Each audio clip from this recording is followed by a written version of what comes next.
तभी तो उसमें आगे की जो प्रक्रिया है जांच की, गवाही की, वो सब पूरी हो सकेगी।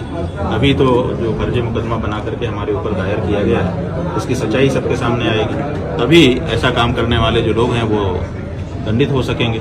तो इसलिए आवश्यक है, हम यही कहना चाहेंगे कि न्यायालय लंबा समय न लगाते हुए इस पर थोड़ी सी द्रुत गति से काम करे, क्योंकि बहुत सारे लोगों की निगाह इस पर लगी रहेगी। तो जल्दी से जल्दी इस पर गवाही साखी करे और निर्णय करे। जो गलत है वो तो गलत ही है, जो फर्जी केस बनाया है वो तो फर्जी ही सिद्ध होना है। गुरुजी, आप बता रहे थे कि कोर्ट में आपने सबूत भी।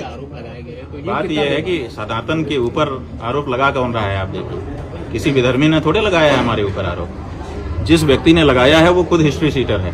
उसकी पूरी हिस्ट्री सीट शामली जिले के कांदला थाना में दीवार के ऊपर जो हिस्ट्री सीटरों का नाम लिखा हुआ है उसमें 34 नंबर पे उसका नाम लिखा है, ऐसा हमको बताया लोगों ने, फोटो भी दिखाया उस दीवार का। वहाँ पर जो रजिस्टर रखा है उसमें HS नंबर 76A उस व्यक्ति का नाम लिखा है। जाने कितने लोगों के ऊपर फर्जी मुकदमा डाल करके और उनको उगाही करना, यही उसका काम है।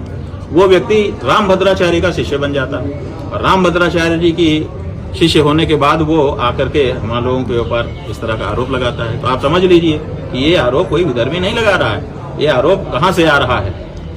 रामभद्राचार्य जी, और रामभद्राचार्य जी का बल कहाँ है वो भी आप लोग जान लीजिए।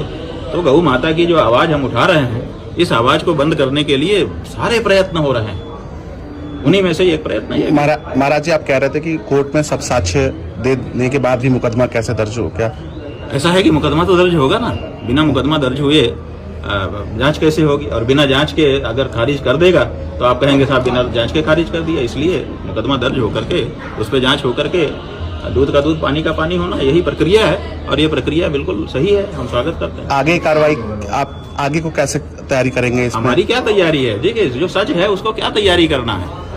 उन्होंने झूठा केस बनाया है और उन्होंने कल हमारे अधिवक्ता ने आप लोगों को बताया था कि उन्होंने 2 एफिडेविट दाखिल किए हैं, दोनों में 2 कहानी है। यहीं से मामला खत्म हो गया। एक व्यक्ति शपथ पत्र पर 2 कहानी देता है, इसका मतलब उसकी एक कहानी तो झूठी है ना। आप इसी से अंदाजा लगा लीजिए।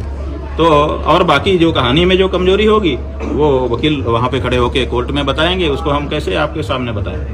ठीक है। इसलिए कोई इसमें बाधा नहीं है, ये बिल्कुल उचित है। जो प्रक्रिया है उसका पालन किया जाना चाहिए और हम लोग न्यायालय में जो बाधा आ रही है उसको फेस करेंगे। ऐसी क्या बात है? हम थोड़े आदित्यनाथ है कि हमारे ऊपर का मुकदमा हटवा लो, ऐसी जरूरत नहीं है। हमारे ऊपर अगर कोई आक्षेप है तो हम भी उसका सामना करेंगे जैसे आम लोग करते हैं। ऐसी क्या बात है? और हमको अपनी न्यायपालिका पे भरोसा है और अपनी सच्चाई पे भरोसा है। क्या किस बात की चिंता? ठीक है। और गौ माता का आशीर्वाद है, गौ माता के लिए निरंतर हम लोग आगे बढ़ रहे हैं, बिना डरे बिना भय खाए, और बढ़ते रहेंगे। आप कैसे चुप करा लोगे? ठीक है। ठीक है।